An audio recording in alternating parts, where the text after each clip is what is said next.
You're listening to Thursday Night Tailgate with Chris Mascaro and Bob Lazari, where NFL legends live on. Back to you, boys. It's him. He's alive. And now back with us on the Kaiven Foods guest line to go through our five-star picks of the week is former Patriots Pro Bowl running back Tony Collins. Hey, Tony, how are you tonight? Hi, Tony. Doing fantastic. How you doing, Chris and Bob? Really good, Tony. Hey. So, Tony, your boys got a win last week, but if the Bucs kicker Nick Foles didn't miss 3 field goals, we might not be looking at a 3-2 Patriots team. We might be talking about a 2-3 Patriots team. Are you feeling any better or worse after watching last week's game? I'm still nervous, man. I don't blame you. Our defense is bad. We just I don't know. I'm still believing that Belichick will put this thing together and get a couple more players in there to get this thing right. So I still got faith. But I'm losing faith in your Steelers, though. That's what I'm losing faith in. Yeah, and we'll talk about that here when we pick that game in a little bit. But I'm with you there, Tony. Me too. I'm nervous about them as well. Let's recap last week, and then let's talk about how we did. Bob was the only one of us to be above 500 last week, and we were all wrong in picking the Cowboys over the Packers and the Texans over the Chiefs. So, there's 2 losses for all of us right there. We were all right in picking the Eagles over the Cardinals, and you guys picked the Patriots, and I got robbed by Nick Foles, or I would have been right with the Bucs, but I lose that one. Bob and I were correct with the Seahawks over the Rams. So in all, Bob was 3-2. Tony, you and I were 2-3. So our records to this point have Bob and I at 11-9, and Tony, you're 8-12. You got to get going, my friend. You're losing ground. Man, I'm 3 behind. I got to catch up. I got to make some wild picks now. So let's talk about week 6, fellas. And our first game this week is the game going on right now. The 4-1 Eagles going to the 4-1 Panthers. The Panthers are a 3-point home favorite tonight. The over/under is 46. It's 0-0, so no one's got an advantage if you're looking at the game. Tony, who do you like tonight? Man, I tell you, man, Panthers are playing some good football right now. The defense is good. Their offense is finally clicking. But the Eagles are that's a team where I'm just really, really surprised at, man. That young quarterback is doing well right now, and they're moving the ball. Their defense is playing good. So it's got to be a close game. I think both of these teams are trying to get to their peak. But I'm going to go with the Philadelphia Eagles. I just think Eagles can come down to Carolina and beat them with their defense and their quarterback play. So I'm going with the Eagles 27-24. All right. Bob, what do you think? It's going to go either way. Tony made some good points there. I mean, I got to like the Eagles' defense. I mean, everything's going well for them. But they're both 4-1 teams. The only thing that's going to separate me here, guys, is the home team. I'm just going to pick Carolina just because they're home. It's that evenly matched. And so I'm going to go with Carolina. I'm going to reverse that score. I'm going to say they win by a field goal, 27-24 Carolina. Wow. You know what, guys? I picked 27-24 for the final score of this game, too. That's amazing. But I'm with Tony. I got the Eagles on the 27-24 end. Guys, I've liked what I've seen from Carson Wentz. Had a heck of a game last week against the Cardinals, 304 yards, 4 touchdowns. He's currently 6th in the league in passing yards, 10 touchdowns, only 3 interceptions so far in the season. Their offense is 3rd in the league in total yards. They're 5th in rushing, 8th in passing, tied with the Packers for 6th in average points per game at a little over 27. You throw in their defense, and they're number 2 against the run, and it's easy to see why the Eagles are 4-1. Now you can throw on them. They're giving up 283 yards a game passing, so that's 29th in the league. So Cam Newton could have a decent night tonight. He's only thrown 5 picks this year, which is not all that bad for a Cam Newton season. So when I look around and see what's been going on, the Eagles are a +2 in the giveaway takeaway ratio.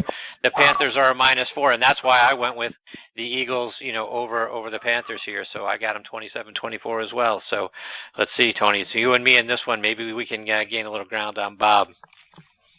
Our second game this week, fellas, is Tony's 3-2 Patriots going to the 3-2 Jets. The surprising 3-2 Jets. The Patriots are a 9.5-point road favorite, and the over/under is 47.5. So, Tony, can your boys avoid the upset? The Jets are playing a lot better than a lot of us thought they would.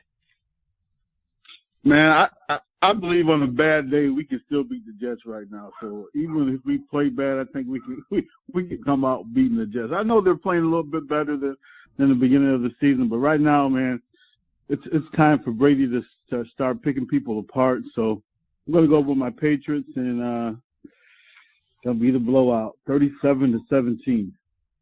All right, Bob, what do you think? Wow, I almost had the same score. I totally agree with Tony. I mean, they're going to go up there, and they're sick and tired of hearing the people here in the New England area and New York doubting them. Jets come back down to earth. I think Brady gets it going. I'm going to say 38-17 New England. Wow. All right. So I certainly think the Patriots are going to win this game. But here are some things to consider, fellas. Tom Brady is being hit more this season than I think he or any of us are used to seeing him get hit. He's nursing a shoulder injury right now. The Patriots defense, to Tony's point at the top there, right, still at the bottom of the league. Played a little bit better last week against the Bucs, but they're still allowing 323 yards, a game passing, 124 yards on the ground, 28 points per game. Jets defense are 12th against the pass. They're only giving up 211 yards passing. Middle of the pack in points allowed, 21. Now you can run on them, right? They're giving up 143 yards, per game on the ground. So maybe the Patriots can take some of the load off Brady's shoulders this week and run the ball a little bit. And if they do, I think this is going to be a tighter game than what you guys have and a little lower scoring. But I still say the Patriots win this game. I got to win 24-20. Our third game this week are my 3-2 Steelers going to the 5-0 Chiefs. The Chiefs are a 4.5-point home favorite. The over/under is 46. So, Tony, can my boys get it together this week? I'm real sorry, Chris, man. This is going to be tough for them to go out to Kansas City. And it is in Kansas City, right? Yes, it is. Yeah, it's going to be tough for them to go out to Kansas City and beat them out there, man. And Kansas City, pretty good football team right now. I mean, they got the young rookie running back there running ball well. I think he's leading the league in rushing right now or at the top. And so I got to go with Kansas City. And it's not going to be a big blowout, but I say 27-17 Kansas City. All right. Bob, what do you got? Very seldom, guys, would I pick against KC at home. But, Chris, with all the stuff we talked about the Steelers, about Ben and where the team's going, this was a team that obviously most of us had them going to the championship game. I still think on paper they have enough there to get pretty far. I mean, Kansas City obviously is the choice of the league right now. But I'm going to just, for some reason, I think Pittsburgh goes there and does okay this week. Ben plays a much better game, obviously, and is able to come out of there with a kind of an ugly victory. I'm going to take the Steelers this week. I'm going to say they win 27-21. All right. So, as I was looking at this game, I was set to pick Kansas City, even though I love the Steelers, I was set to pick Kansas City, but Greg Lloyd is hanging on the line. We're going to get to Greg in just a minute, so he can hear me if I pick against the Steelers. And Greg and I live in the same town, and I don't want to run into Greg and having him hear that I picked against our boys. So that completely changes my line of thought. So I'm going to go with you, Bob. I'm going to say Ben finally, he someone pulls him aside. And here's what I sincerely hope this. I hope that Tomlin pulled him aside in a quiet moment and said, Ben, if you're gonna retire, then retire, right? But and be good with that, right? But give me what you got for the remainder of the season. Be all in for the remainder of the season. Don't go out like this, right? Pick it up and hopefully that jars something. The focus comes back and everyone sort of gets on the same page, and maybe Todd Haley and the group get together and AB decides that he's going to quit being a me guy for a little while and be a team player, and Le'Veon gets back on track and the stars all align and my boys come up with an unbelievable win. The Chiefs aren't going undefeated, so if they're going to lose a game, might as well beat them, my boys. So I'm going to take my Steelers. I say they win this game 30-23. Our fourth game this week, fellas, is the 3-2 Rams going to the Jaguars. The Jaguars are a 2.5-point home favorite. The over/under is 42. So, Tony, who do you have coming out on top on this one? Man, I tell you, this is a tough one to pick. Both teams have good running backs. They got pretty good offense. both teams have I believe, have two of the best defenses in the league, or at the top. Man, it's I don't know, man. It's one of those flip of coins on this one. So I'm gonna flip heads Jaguars and tails Rams. Here we go. I got the Rams. 17-7 Rams. Wow, low scoring 17-7. All right, Bob, is Tony right? They're high scoring teams, both of these guys. So I still think we're going to see a lot of points scored. I just like Jacksonville's defense better, Chris, and plus the fact that they're home. So I'm going against Tony. I'm going to say Jacksonville comes out of it with a 30-24 victory. All right. And guys, the Jackson, to your point, Bob, the Jags defense and Leonard Fournette looked great last week against my boys. And you look at the Jags, they got the number one rushing offense in the league.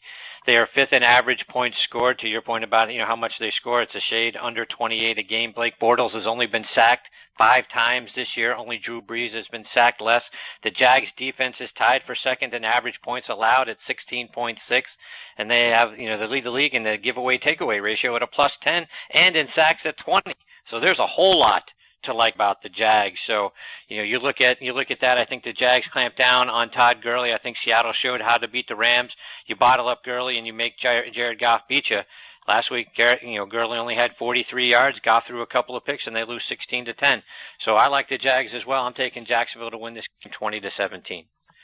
Our last game here before we get to our next guest, Greg Lloyd, is the 3-2 Lions going to the 2-2 Saints. The Saints are a 4.5-point home favorite. The over/under is 50. Tony, who do you like here? Wow, man, Detroit, I think is probably one of the best teams coming out of the NFC. I mean, they're at the top right now, playing good football. I just can't. New Orleans, they play good one week and play bad another week, and so I'm gonna go with Detroit. Detroit winning 27-17. All right, Bob, what do you think? Man, Tony and I differ a lot. So either he's going to be right on my butt next week, or I'm going to leave him in the dust. So this is an interesting thing, and I'm going to pick the Saints at home, guys. I'm going to pick. I think you made a great point, Chris. If they give Brees time, which they seem like they're doing, they won 2 in a row after the first 2 losses. It's tough to pick against him at home, and I think they take care of business at home. New Orleans goes and wins 35-24. 35-24. All right, guys. When you look around the top 15 quarterbacks, what you don't see this season? You don't see Matthew Stafford. He's off to a slow start. He's only averaging 223 yards passing per game, doing a nice job touchdown to interceptions. Now only 9-1 there, but they're 23rd in points scored. They're only averaging 87 yards per game rushing. What they're doing is living and dying on the turnover. They're tied for second at a +8, so they're very opportunistic, turning short fields into points, which is great. And the Saints' defense is terrible, just like it always is. They're 29th overall and 28th against the pass. So I think you got to look at Matthew Stafford off to a slow start. Is it really a slow start? Has he just got a lot of short fields? That's why he doesn't have that many yards. And I think that's actually the case. The Saints' defense is terrible. Tony, I'm with you on this one. I'm going with the Lions. I think they go into New Orleans and get a win 34-27. Tony, before we let you go, do what you always do. Remind our listeners about the great things you're doing helping kids go off to college. TonyCollinsSpeaks.com, TonyCollinsFoundation.com. You can go to the website, purchase a book. Every book that we sell help kids go off to college. They're doing a lot of speaking engagements right now into high schools, and so we're just trying to help as many high school students as possible. There you go. Great stuff as always, Tony. We look forward to catching up with you again next week. In between now and then, all the best to you and your family, Tony. God bless you guys. You guys have a good one. Good night, Tony. You too, Tony. That's former New England Patriots Pro Bowl running back Tony Collins and our 5-star picks of the week.